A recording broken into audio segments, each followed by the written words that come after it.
E o Jornal da Câmara recebe hoje o vereador Dalton Silvano, do PV. Nós vamos falar com ele sobre a lei sancionada pelo prefeito Fernando Haddad contra o pancadão nos automóveis e também sobre o Centro-Dia do Idoso. Vereador, o projeto de sua autoria que cria o programa social Centro-Dia do Idoso foi aprovado já aqui em segunda votação na Câmara Municipal e já foi para a sanção do prefeito Fernando Haddad. O que é este Centro-Dia do Idoso? Boa tarde. Boa tarde, Carol e todos aqui, os telespectadores do Jornal da Câmara. É com muita satisfação que eu venho aqui expor com relação ao meu projeto de lei aprovado em segunda votação, que vai à sanção do prefeito. Nós já conversamos com o prefeito e nós temos a garantia de que ele será sancionado. E a nossa felicidade é por nós estarmos aí há mais de 2 anos trabalhando para implantar uma política pública voltada ao idoso fragilizado na cidade de São Paulo, que hoje nós não temos. Hoje nós não temos nenhuma política pública que acolhe, que dá assistência multidisciplinar, multiprofissional a esses idosos que nós chamamos de fragilizados. Quem são esses idosos?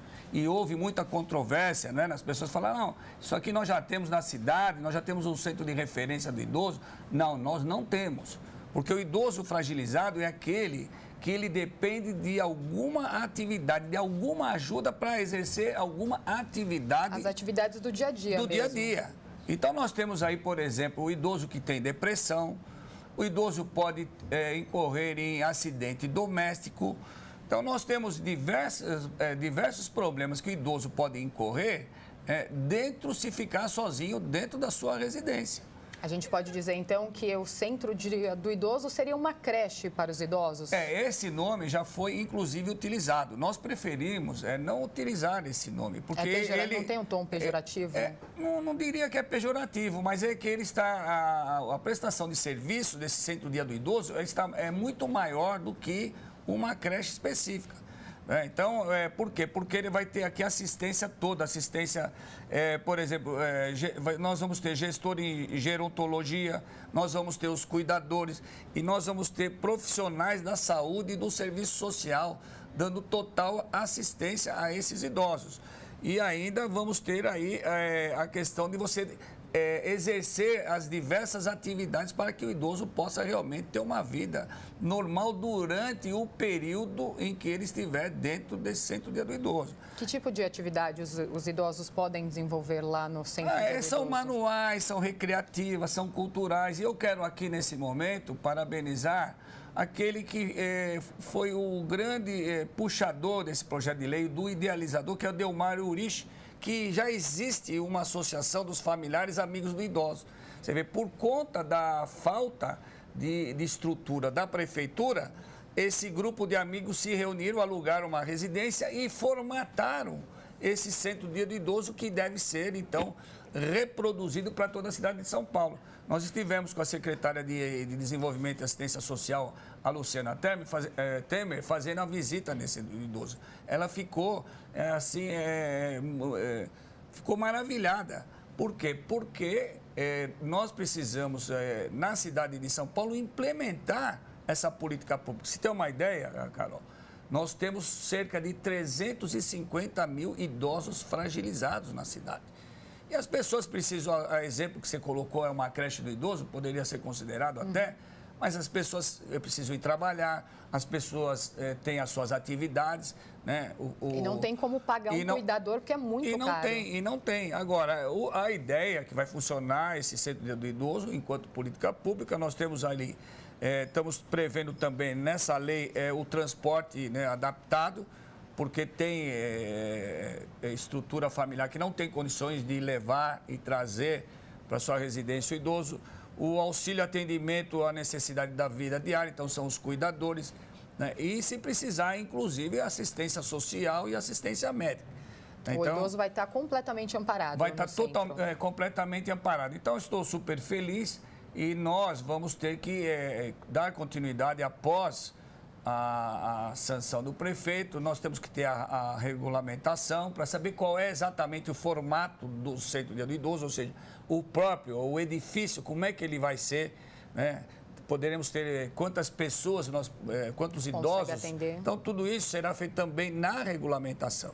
Mas o importante, Né? Esse projeto de lei, nós fizemos uma audiência pública e nós tivemos aí a participação da sociedade civil voltada ao idoso, inclusive com representantes do Conselho, do Grande Conselho do Idoso, né, municipal. Então, é um projeto que ele foi cuidadosamente redigido, foi negociado com o governo para que ele pudesse ser sancionado. Então, estou super feliz, né, estamos aguardando aqui a sanção do prefeito desse projeto de lei para nós darmos continuidade à implantação desse equipamento público na cidade de São Paulo. Vereador, o projeto prevê um número desses equipamentos que serão distribuídos pela cidade, serão criados na cidade? Não, você sabe que o mais difícil, no meu entendimento, Carol, é você conseguir implementar a ideia. Você conseguir implementar o equipamento. A partir do momento em que você consegue colocar a ideia, colocar a lei, dizer como é que tem que ser a lei, a sociedade civil por si só, ela vai começar a movimentar e reivindicar esse centro-dia do idoso, cada um no seu bairro, cada um na sua região. Isso, obviamente, depende de orçamento e também qual seria o formato. Né? Nós entendemos que isso também, ao invés de nós termos todo o custeio voltado com funcionário público próprio, né? Nós podemos também ter convênios, parcerias com as ONGs, né? Com as representações, as sociedades, né? Associações da sociedade civil. Então, todo esse formato vai ser decidido a partir do momento da sanção do projeto de lei. E o Centro Dia do Idoso vai funcionar em que horário? E ele funcionará durante a semana inteira? No final de semana fecha? Não, é de segunda a sexta, que é o período em que as pessoas, né, os familiares necessariamente vão trabalhar, né, e das 7 às 18 horas durante todo o dia. Agora, vereador, mudando um pouquinho de assunto, vamos falar um pouquinho sobre a lei dos pancadões nos automóveis, que é assim que está sendo chamada, a lei que foi sancionada pelo prefeito Fernando Haddad, que vai acabar com os pancadões, os chamados bailes funks em praças, postos de gasolina, o que a gente via muito na cidade, que os jovens iam, ligavam lá o carro, levantavam porta-malas, faziam muito barulho depois das 10 horas da noite, incomoda toda a população e o prefeito sancionou a lei que começou com o senhor aqui em 2009, né? Carol, em primeiro lugar, esse projeto também, que nós tivemos aí um trabalho muito árduo na redação dele, para esclarecer, eu não considero que esta lei foi sancionada para resolver exclusivamente a questão do chamado pancadão. Quer dizer, aliás, é uma forma que nasceu, né, de uma forma, no meu entendimento, por conta dos bailes funks das ruas, que são praticadas na periferia, que, diga-se de passagem, em especial porque na periferia não tem muito espaço de lazer, não tem muito espaço de entretenimento, então, portanto, se criou essa forma. Mas é bom esclarecer, primeiro, né, esse projeto de lei não nasceu para acabar com os pancadões exclusivamente. Ele nasceu em 2009, quando eu e o Antônio Carlos Rodrigues, nós tínhamos uma ideia de terminar com esse barulho que eram feitos nos sons dos automóveis parados, e aí sim, naquela época, em 2009, o potencial mesmo do barulho era feito nos postos de gasolina, nas lojas de conveniência, e não era na periferia. Até porque nas pontas da periferia nem posto de gasolina tem. Né? Ou, em alguns casos, eu falo exclusivamente, por exemplo, na cidade de Tiradentes. Né? Não temos posto de gasolina dentro da cidade de Tiradentes. E em outros bairros também. Mas aqui para a Zona Sul, os postos de gasolina, que são inúmeros, os jovens paravam os automóveis lá e então promoviam um som muito alto. Fora isso, nas portas dos bares, nos bares menores, e aí a fiscalização não tinha como autuar. Ela só podia autuar os bares. Os bares, e aí essa foi uma forma, uma escapatória que fizeram para poder fazer o som, aí começou a questão, né, da dança, e essa questão do funk também é recente. E a outra coisa também, e eu critiquei, como publicitário e também como autor da lei, eu critiquei a questão de você vincular o pancadão, né, com a bancada chamada da bala, entre aspas. Dizer isso é incitar a violência, né, e alguns órgãos da mídia escrita. E eu, pessoalmente, eu critiquei, né, que é uma forma de incitar que não tem nada a ver a bancada da bala com esse projeto de lei meu e do Antônio Carlos Rodrigues.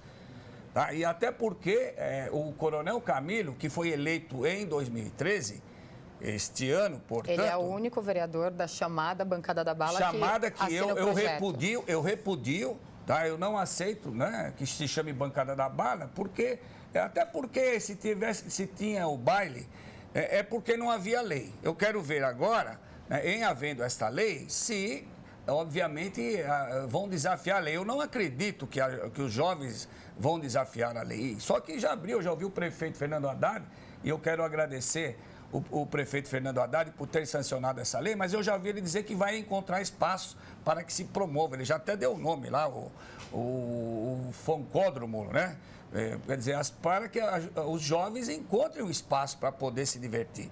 Mas eu não aceito, primeiro, que se relacione a bancada da bala com os funk, senão dá a impressão que só na periferia nós temos esse tipo de problema, e que não é verdade. Esse projeto nasceu por conta até da Zona Sul, que os jovens da Zona Sul que se utilizavam dos postos de gasolina, das lojas de conveniência. O que os jovens fazem muito, que eu acho que faziam já em 2009 e continuam fazendo, é um tal do chamado esquenta antes de ir para a balada, que eles iam muito em postos de gasolina para beber mesmo, e aí que eles ligavam o som e acabavam atrapalhando. E depois também, aos domingos à tarde, né, também tinha esse tipo de movimento da juventude, porque a juventude quer espaço, não tem espaço, eles vão criando. E aí, obviamente, né, os jovens da periferia, eles gostam de funk, gostam de rap, eles gostam de se divertir. E criaram, né, esse tipo de movimento, que é um movimento popular. Agora, não havia lei. Agora nós temos uma lei e eu não acredito que vão desafiar a lei. Então, portanto, nada a ver, né, bancada de bala, que eu acho que é uma forma pejorativa. A mídia tem que ter a responsabilidade, inclusive, né, de evitar esse tipo de confronto. Porque é querer provocar um confronto entre os vereadores eleitos legitimamente, a gente né? São os coronéis, quer dizer, então eles estão... Coronel Camilo, o Coronel Telhada, o Conte Lopes. Então, está vendo aí esse tipo de provocação, né? Que, na minha opinião, inadequada. Então, eu queria fazer esse registro, né? A lei foi sancionada. O Coronel Camilo, ele também, por força até das reivindicações, ele fez um projeto de lei para acabar com os bailes funks, né? Então, coincidentemente, ele gostou do nosso projeto de lei e nós, eu e o Antônio Carlos Rodrigues, permitimos que ele subscrevesse, muito gentilmente, até porque ele tem que colaborar, né, como autor da lei agora, para que a lei seja cumprida. Agora, eu não quero aqui dizer que essa lei foi criada para acabar com pancadões, não. Foi criada para acabar com todo e qualquer barulho na cidade de São Paulo, acima de decibéis, que é a lei do PSIL que prevê, né? De uma forma mais restritiva. Então, eu acredito que nós vamos encontrar um bom caminho. Vereador, muito obrigada pela entrevista aqui no Jornal da Câmara. Eu que agradeço, Carol, aqui, todos os ouvintes aqui da TV Câmara. Obrigada, vereador.